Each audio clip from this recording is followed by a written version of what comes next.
En el capítulo anterior, la obra de la reconstrucción de Jerusalén sufrió muchos tipos de ataques. Déjennos ayudarlos a reconstruir el templo de Dios. Burlas. ¿Piensan que de ese montón de escombros van a sacar piedras nuevas? Agresiones. Todos juntos hicieron un plan para pelear contra nosotros y desanimarnos.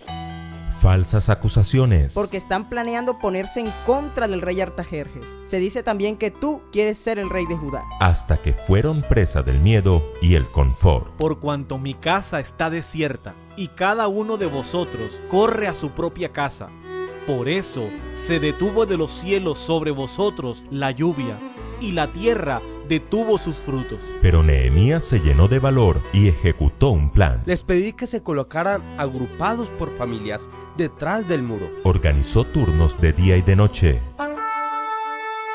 Puso un trompetero para advertir la llegada del enemigo. Y lo que no se había logrado en 15 años, se logró en 52 días.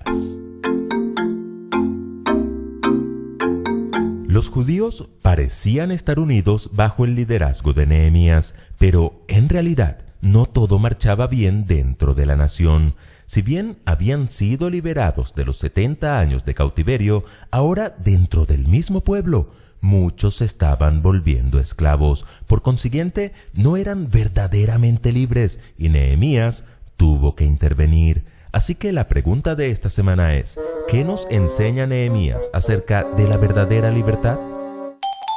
En primer lugar, que es fácil hacerse esclavos. A pesar de la apariencia externa de tenacidad y esfuerzos de cohesión contra el enemigo, la comunidad estaba dividida por dentro. Los líderes y los ricos habían estado utilizando a los pobres y menesterosos para su propio beneficio, y la situación empeoró tanto que las familias estaban pidiendo alivio. El principal culpable del problema era la hambruna y el pago de impuestos. El gobierno persa exigía un impuesto de 350 talentos de plata por año de la provincia de Judá. Si una persona no podía pagar la parte designada del impuesto obligatorio, la familia generalmente hipotecaba su propiedad o pedía dinero prestado primero. ¿No les parece familiar esta situación? Es como cuando nosotros, desesperados por las presiones financieras, recurrimos al banco, a las tarjetas de crédito, a los gota a gota, a las hipotecas y quedamos, por decirlo de alguna manera, esclavizados.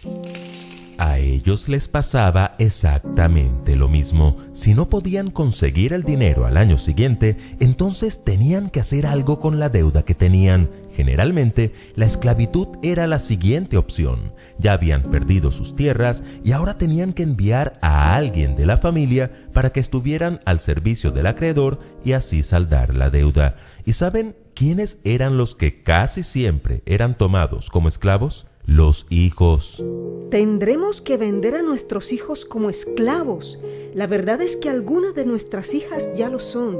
Y no podemos hacer nada para evitarlo, porque nuestros campos y viñedos ya pertenecen a otros. Hay momentos en la vida en los que nos encontramos en problemas debido a las consecuencias de nuestras propias acciones. Por supuesto, también hay ocasiones en las que terminamos enfermos o en apuros financieros por causas ajenas a nosotros. Pero lo cierto es que en todas las épocas es muy fácil hacerse esclavos de otros. Lo segundo que nos enseña Nehemías frente a la esclavitud es que debemos reaccionar. Ante las quejas del pueblo, Nehemías reaccionó. Cuando escuché sus quejas, me enojé mucho y después de pensarlo bien, reprendí a los jefes y gobernantes por tratar mal a sus propios compatriotas y les mandé que se reunieran para hablar del asunto. Por más que nos cueste entenderlo, la esclavitud era una norma cultural en el mundo antiguo y Dios permitió a Israel mantener ciertas situaciones de la época. No obstante, les dio leyes para evitar el abuso. El esclavo hebreo debía servir solo 6 años o hasta el año de jubileo, según los casos. Por lo tanto, los acreedores del tiempo de Nehemías estaban amparados por la ley, pero olvidaron el espíritu de la ley: evitar la esclavitud. Nehemías meditó el asunto con detenimiento hasta encontrar un argumento para enfrentar el problema. Nosotros hemos estado haciendo todo lo posible por rescatar a nuestros compatriotas que fueron vendidos como esclavos a otras naciones. Ahora ustedes los están obligando a venderse de nuevo, y después nosotros tendremos que volver a rescatarlos. Junto a Nehemías, algunos habían rescatado de la esclavitud a judíos que habían sido vendidos a paganos y ahora esclavizaban los judíos a sus hermanos. ¿No iba a ser esto motivo de burla y escarnio ante sus enemigos? Los acreedores, avergonzados, callaron, no podían responder nada en su defensa. Ahora bien, ¿qué fue lo que enojó a Nehemías? La situación. Técnicamente no infringía la ley. La esclavitud era un asunto socialmente aceptable. Incluso el manejo que le daban los judíos era bueno en comparación con las prácticas de la región. Pero lo que estaban pasando por alto era el espíritu de la ley. Dios no quería un pueblo oprimido ni con marcadas diferencias sociales. Especialmente durante una época de dificultades económicas, el deber del pueblo era ayudarse mutuamente. Y lo tercero que nos enseña Nehemías es que debemos actuar. Nehemías les propuso un pacto a los ricos y poderosos: condonar la deuda, devolverles sus posesiones y devolverles los intereses cobrados. Los acreedores estuvieron de acuerdo con este pacto. No obstante, Nehemías vio necesario un compromiso firme y llamó a los sacerdotes para hacer un juramento. Ellos se comprometieron y juraron. Entonces Nehemías hizo un acto simbólico que quedaría grabado en la mente tanto de los oprimidos como de los acreedores.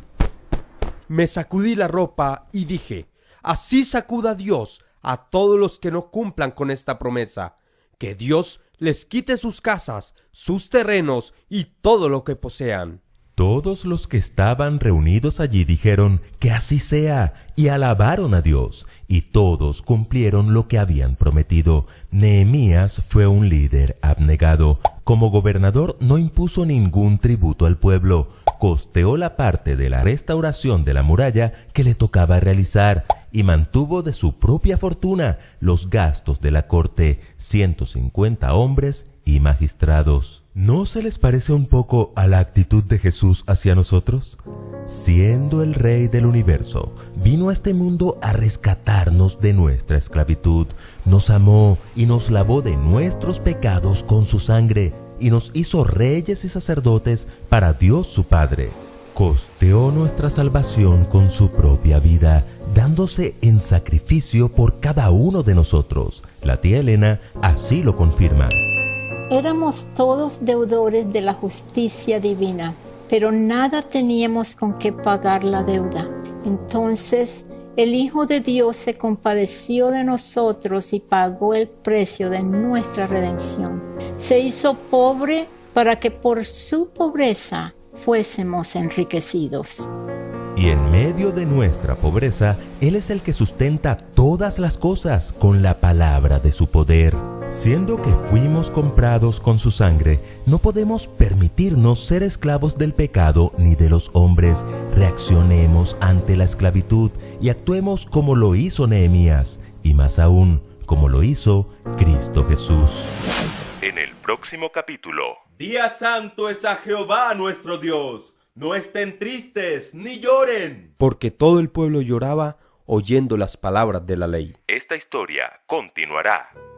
Escuela Sabática Like les invita a seguir estudiando juntos esta serie titulada Esdras y Nehemías. Para apoyar nuestro ministerio, solo tienes que compartir este video y suscribirte a nuestro canal. Recuerden que juntos podemos crecer más.